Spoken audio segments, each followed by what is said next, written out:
Hello and welcome to Rajya Sabha Television. You're watching The Big Picture with me, Frank Pereira. The BJP and Congress-led opposition locked horns on Wednesday on the first anniversary of demonetization. While the ruling party is celebrating November 8th as Anti-Black Money Day, several opposition parties have decided to observe it as Black Day. Several union ministers and BJP leaders have been highlighting the benefits of demonetization across the country today. On November 8, 2016, the Narendra Modi-led government had withdrawn 500 and 1,000 rupees currency notes from circulation in a bid to curb corruption and black money. On Tuesday, Finance Minister Arun Jaitley described demonetization as a watershed moment for the Indian economy, reacting to former Prime Minister Manmohan Singh's criticism of demonetization. On this edition of The Big Picture, we will take stock of 1 year of demonetization. Joining me on the program right now is Dr. Rajiv Kumar, Vice Chairman, Niti Aayog. Welcome and thank you for joining me on the program. You know, there are contrasting views as far as demonetization is concerned. One section has called it a complete failure. Another section has been hailing it as a watershed reform. What's your take on demonetization?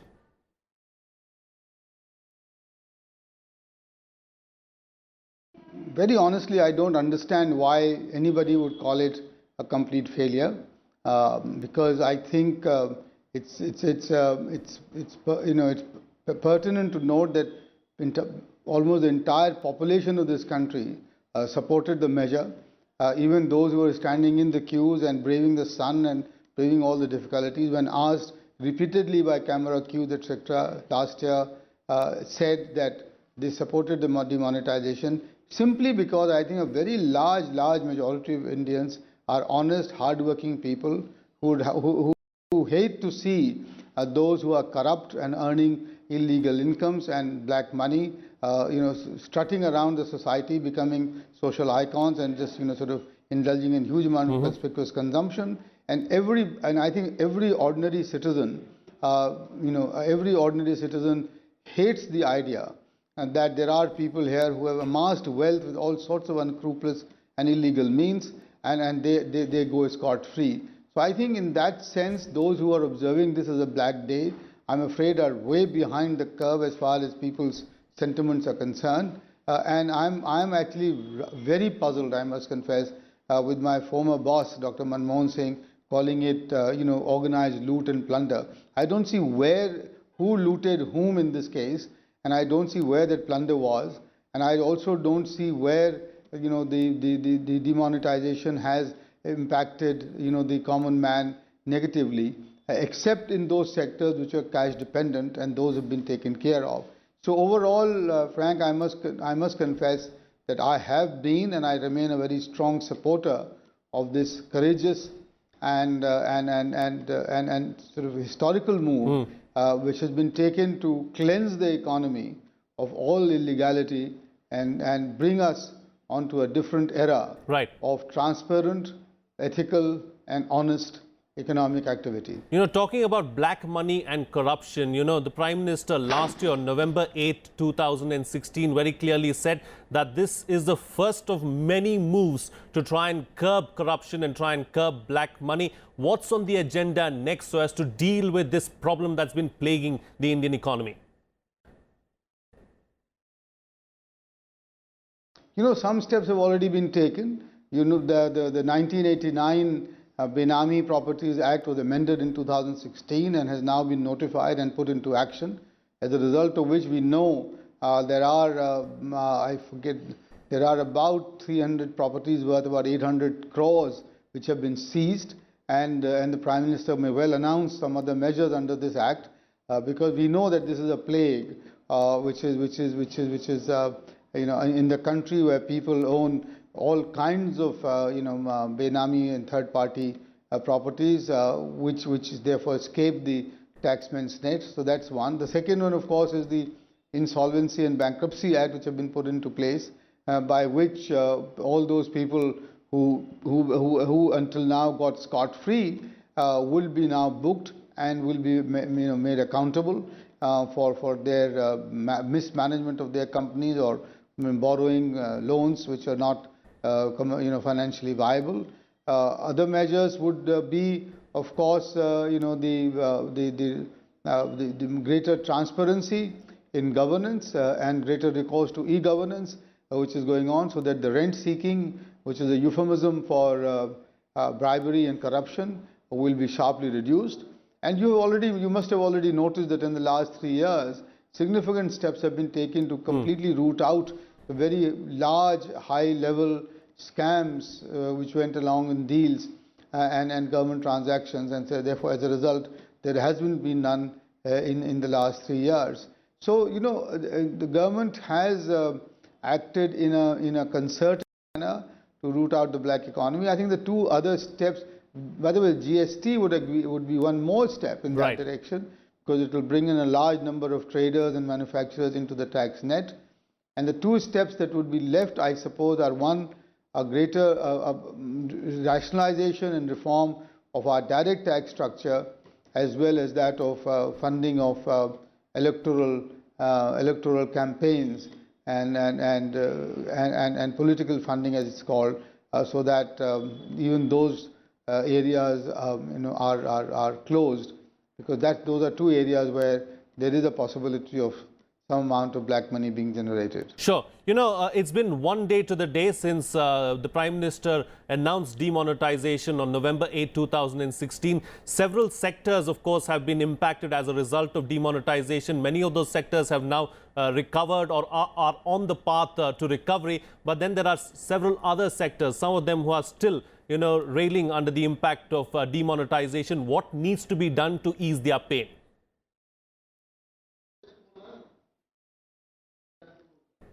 Quite honestly, I would have to beg to disagree with you on the fact that, on the statement that some sectors are still reeling under the impact of demonetization. Demonetization, as you would recall, lasted for all of 6 weeks until the middle of December.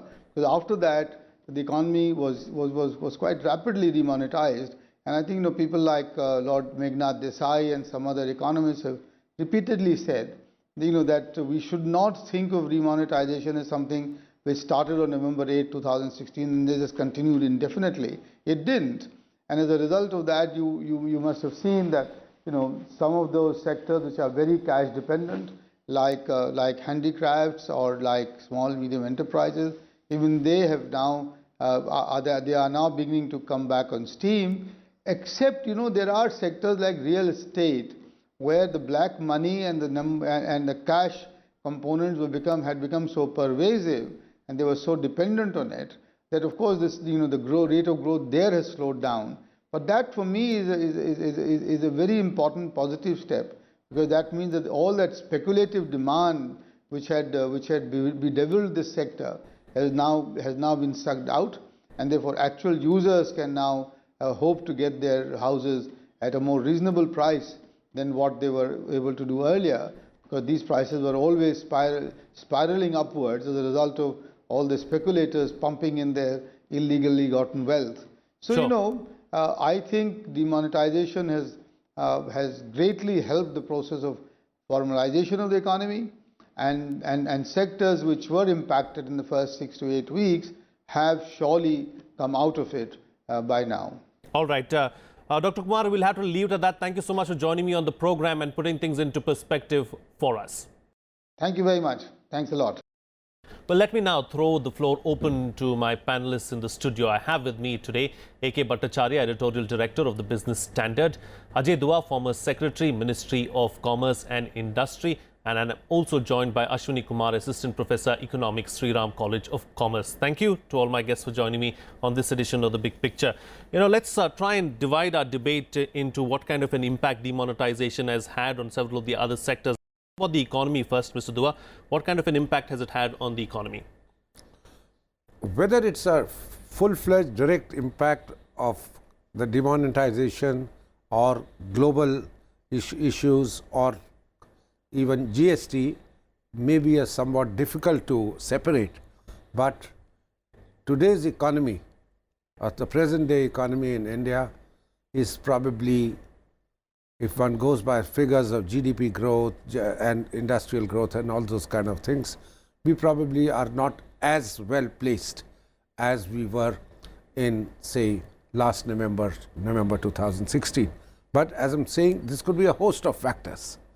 Some of these are of course as well known. The GDP growth figures which are available, but we have them only up to June. That's come down. There is admission of loss of jobs having occurred in the first quarter of this year, January to April. Today's CMI data talks about 1.5 million jobs having been lost. And then there is also talk that the economy is facing a host of issues, particularly with respect to private sector investment. And how to handle that, you could partly only, I would say only partially put it on demonetization, but because there are alongside a large number of other issues as well. Indeed. And as far as the economy is concerned, Ashwani Kumar, the problem really is some sectors seem to have recovered, some sectors still seem to be reeling under the pressure of demonetization, for instance, real estate. Now, what needs to be done to give these sectors a boost?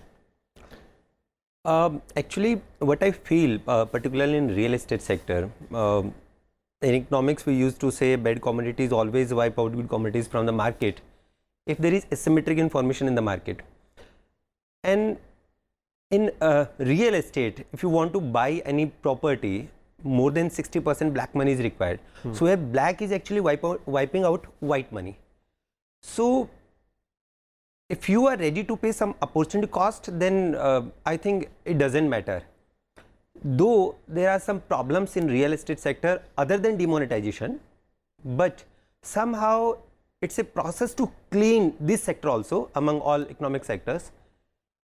But this Benami Property Act and then again we are moving towards GST, then demonetization, all three will have maybe a negative impact initially in real estate sector, but in longer run I think the sector will be more sustainable if we invest more white money rather than black money.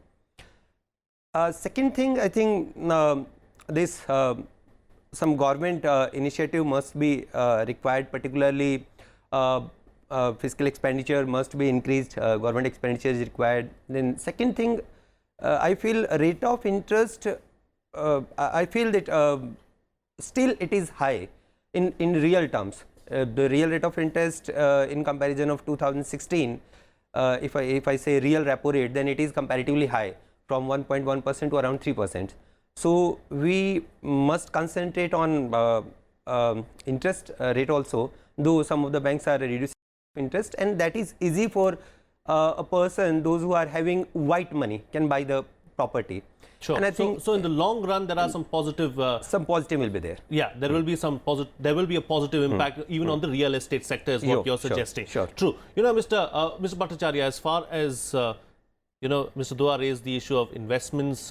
Professor Kumar is talking about how the loans need to be reduced so as to increase people going out there and actually borrowing, because borrowing has to increase in the long run if you see, because after demonetization banks are flush with cash, but yet the desired results don't seem to be coming forth. Why is that? Well, I mean, in my view,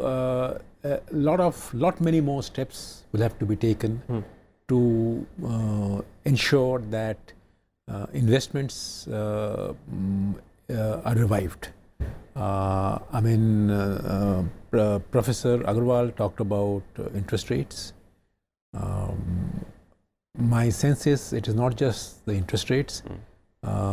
Yes, interest rates reduction will probably make credit a little more attractive at those lower costs.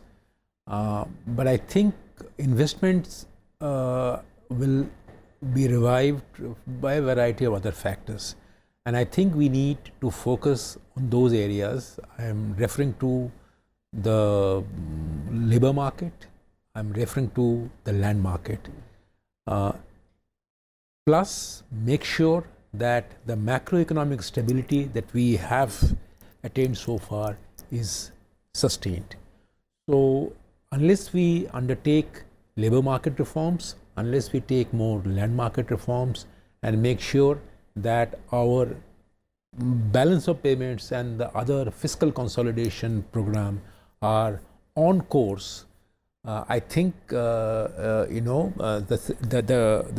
task before us will be more challenging. So therefore, the focus has to be on those areas. Coming to the point on demonetization, Mr. Dua talked about growth and jobs, but let me say a positive spin-off of the demonetization exercise.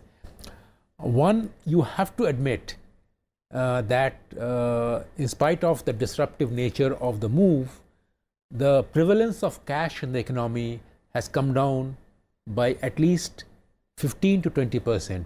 If you assume that the average annual growth rate of cash in the economy was 10 to 11%, you budget that into without demonetization, you see you would have ended this year with a total notes in circulation to around 19 lakh crore. Now what you have today is around 15.5 lakh crore. So therefore it is actually around 20% reduction in the cash in the economy, which is a good sign. And the second good sign in my view is the rise in the digital transactions, which the growth rate has slowed down a bit, but it is still rising. Sure. And it is a rapid rise. And in my view, the challenge going forward, apart from reviving investment, would be to sustain the pace of digital transaction and ensure that the prevalence of cash, which is to be very high at 12% of GDP, is brought below, kept below at least 10% of GDP. Right now at present. Sure. You know, Mr. Dua, if you had to list out the positives as far as demonetization is concerned, what would be on top of your list? Couple of things come straight to my mind. One, we've been successful in moving towards formalization of the economy to a fair extent. In that, the 2 points just raised by Mr. Bhattacharya become very relevant. The cash in the economy, which because probably the GDP growth has been lower a bit this year, even if it had not risen by a currency and risen by 10 to 11%, at least 5 to 6%, it would have gone up. Whereas we see a contraction by about 2 lakh crores compared to last year, 17.77 and about 15.5 lakh crores there, which is alongside that we've certainly seen a step up in the volume of the digitized the payment being made by cards as well as by wallets, which is a right move towards the thing. Though there the value per transaction seems to have come down because we've gone up from about 55,000 crores last year to 79,000 crores this year, and the number of transactions has gone up from 350 million to 600 million, so almost a 65% increase, whereas the increase here is about 20-25%. To me, these are certainly the positive sides, and I would also go along with the fact that the government had targeted this exercise at reducing counterfeit money. Some data available now saying that the number of 500 rupee notes and 1,000 rupee notes per million, which was earlier counterfeit was about 2.4, post demonetization it's doubled up to almost 5. And I would say that also as a positive increase. The more important of the positive increases for me is the fact that now the government has the ability, the data available to track the money of a large number of people. Once those who paid up, they put all that money, 7 lakh crores which came in, from where it has come, how much it has come. So people have, you couldn't have deposited without leaving your track. Yeah. So the money trail is always money left trail behind. Is there. Second, the direct taxes collection has gone up. Indirect taxes a little mixed because of the GST having come in, but direct taxes collection is up. So on the whole, if you look at it, the movement is clearly there in favor of what were the desired goals. But on black money, which was a major part of a major cause for the entire exercise, the fact that 99% of the money came back, that is the one which people are talking about as a sign of failure of the exercise. So there was no actual windfall gain, is what you're suggesting. Yes. Exactly. But there also, I would be ambivalent. Okay. That okay. whether it is actually does, why I say ambivalence is there. Everybody didn't hold black money only by way of cash. This was the money under the mattresses which has come out. But a lot of black money which needs to be handled. Probably there are other ways and means, including Benami transaction law, higher enforcement or better enforcement of the tax laws, etc. Those had to go simultaneously with demonetization, and probably going forward, because their money didn't come back, enough black money couldn't be traced because of the money coming back. I guess the emphasis which is now there through the tax and other enforcement wings or enforcing measures, that is I would count it as a positive. Sure. All right. Let me welcome Bharat Panchal, Head Risk Management, National Payments Corporation of India, to the debate right now. You know, Bharat Panchal, as far as demonetization is concerned, you know, there is one section in the society which is calling it a magnanimous failure. We heard the former Prime Minister Manmohan Singh saying that it was something that we could have done without. And on the other hand, you have the government and several other economists have called it a watershed moment for India. What's your take? Well, I think when we are talking about demonetization and the post-demonetization effect, the one thing I would definitely would like to share here, that the kind of infrastructure what we have developed for the nation for digitalization, or you know, the moving towards a digital India, I think we have great resource created for the nation, where India is a country where we have enough, or rather I would say too many of choices available to make a payment, you know, for any small to large value transaction. We are among very few countries where we have 24/7, you know, we have multiple such facility available, but we are the only country where we can transact from one bank to another bank 24/7 in just real time. I think that is what is bringing a lot of transparency, because one fact is that the transparency which has came in the economy due to digitization is a phenomenal. Earlier days, when cash moved one hand to another hand, another hand to another hand, it was just impossible to trace. In digitization, that is one of the biggest benefit to bring the transparency in the economy, and that is the help which digitization has provided to the nation. You know, Mr. Bhattacharya, Mr. Dua spoke about, you know, counterfeit currency and a big blow to counterfeit currency. You know, the government has time and again said, and government statistics have shown us, that insurgency in Jammu and Kashmir has come down by 75%, Naxalism too has dropped by 20%. So could we count these two as positives as far as demonetization is concerned? Well, you know, I'm not too sure of that because I have not really closely studied that phenomenon in detail to make informed comment. But since you are asking what are the direct impact which can be correlated to the decision that was taken a year ago, I would say the fact that 1 year later the government's tax department has got in its possession 100,000 high-risk transactions which it can scrutinize and find out what went wrong is a major plus in my view. In addition to that, the government today has got a sense of the prevalence or the dominance of shell companies, and their number was over 3 lakh companies, shell companies, which out of which around 2.5 lakh companies have already been asked to be wound up, and the few companies that are still there are being scrutinized, so to make sure that whether their transaction that took place in the wake of demonetization were genuine or real. So my sense is demonetization decision can be correlated to what happened in these two areas. But about your question about what happened in Kashmir or what happened in the terrorist thing, I'm not studied it deep enough to make an informed comment. Let's talk about the rural sector then. What kind of an impact has it had on the rural sector? Well, in my view, the rural sector, the unorganized sector is definitely has to some extent, I think about 1 year ago, the initial days, there was some inconvenience.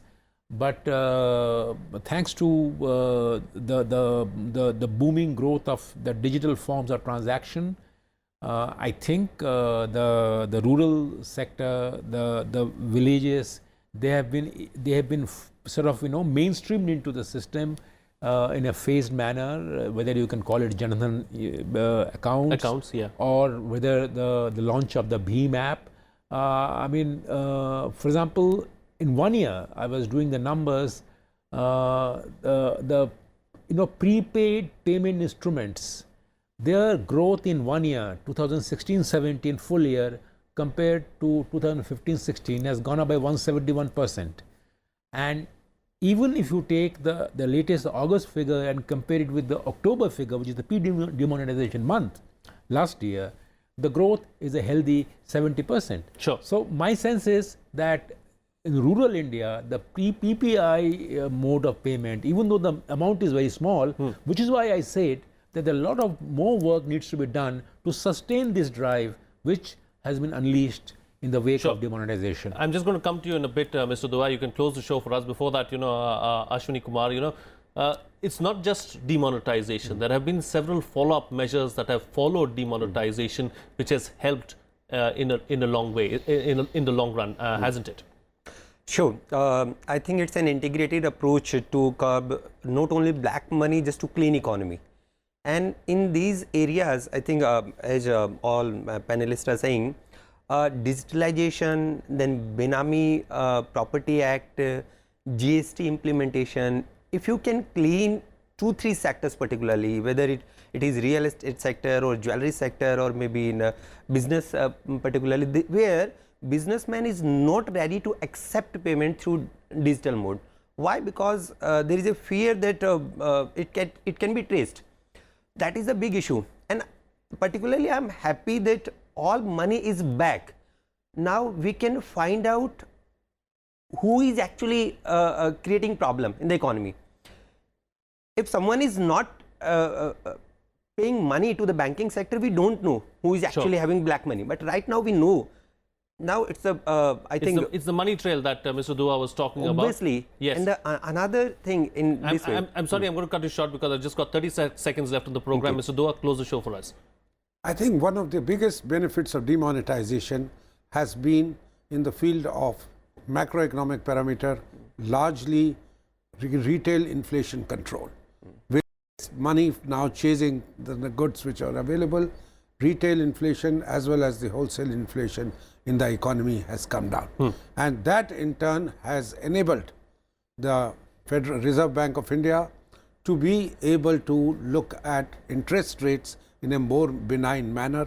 And we see the lending rates, the so-called marginal, MLCRs, lending rates of banks also coming down, and the transmission of the Reserve Bank's policy rates by the banks has been much higher, much faster post demonetization than it used to take place earlier.